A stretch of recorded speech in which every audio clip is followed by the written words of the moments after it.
ইউনূস তারেক বৈঠকে ফেব্রুয়ারিতে নির্বাচনের সম্ভাবনা তৈরি হলেও সন্দেহ রয়েছে রাজনীতি বিশ্লেষকদের। নির্দিষ্ট দিন ঘোষণা না হওয়া পর্যন্ত নিশ্চিত হতে পারছেন না তারা। বলছেন, নির্বাচনের আগে সংস্কার ও বিচার দৃশ্যমান করার চ্যালেঞ্জ রয়েছে।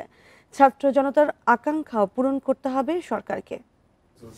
বান্ডেল থাকলে প্রতি সেনমানিতে টাকা বাঁচবে। বিকাশ সেনমানি বান্ডেল কিনে জিতুন প্রতি লেনদেনে।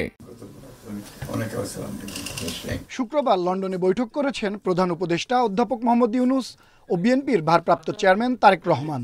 বৈঠক শেষে ফেব্রুয়ারিতে নির্বাচনের সম্ভাবনার কথা জানানো হয়। এতে রাজনৈতিক সংকট দূর হয়েছে বলে দাবি অনেকের, তবে আশ্বস্ত হতে পারছেন না রাজনীতি বিশ্লেষকরা।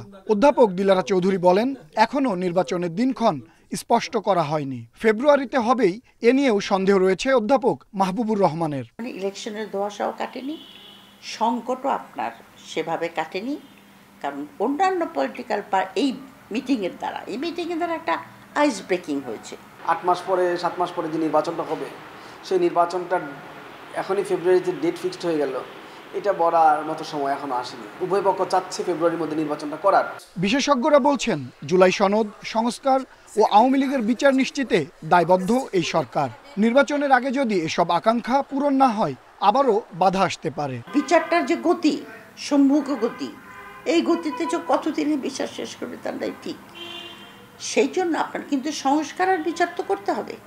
সংস্কার আর বিচার না করে তো আপনি নির্বাচন করতে পারবেন না, কারণ জনগণ মেনে নেবে না। এটা প্রয়োজনীয় সংস্কার না করে নির্বাচনী ব্যবস্থার আপনি সুষ্ঠু নির্বাচন, গ্রহণযোগ্য নির্বাচন কিভাবে করবেন, এই আলোচনাগুলো যদি আপনি সামনে নিয়ে আসেন, আপনি নির্বাচনকে তারিখ দেওয়ার ক্ষেত্রে, সুনির্দিষ্ট তারিখ দেওয়ার ক্ষেত্রে আরও অনেক ফ্যাক্টর ইনভলভ, শুধুমাত্র রাজনৈতিক সমঝোতা নয়, প্রস্তুতির ব্যাপার আছে। তাদের মতে এখন বিএনপির উচিত সরকারকে সহযোগিতা করা, নির্বাচন যাতে পিছিয়ে না যায় সেদিকেও নজর রাখা। আনোয়ার সাদাত নূর, ইন্ডিপেন্ডেন্ট নিউজ, ঢাকা।